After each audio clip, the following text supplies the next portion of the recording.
રહ્યા છે. અઠવાડિયા પછી શ્રેયા ગામડેથી આવે છે અને ફરી મિત્રો ભેગા થાય છે. શ્રેયા, શું તને મજા આવી ગયો વિષયની વચ્ચે?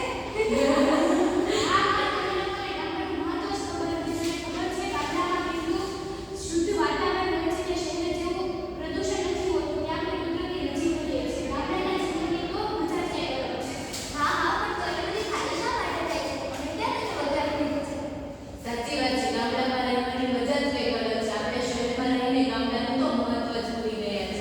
તો આપણે બધા આવતા ઉનાળા વેકેશનમાં ગામડામાં ફરવા માટે જઈશું. ઓકે. સારું, ઓકે, તો ચાલો અમારે ઘરે પણ થોડું કામ છે.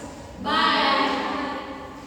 તો જોયું ને મિત્રો, આજે આપણે શહેર અને ગામડા વચ્ચેનો ભેદ સમજ્યા. આજની ભૌતિક સુખ સમૃદ્ધિમાં આપણે ગામડાનું મહત્વ જ વિસરી ગયા છે, પણ આ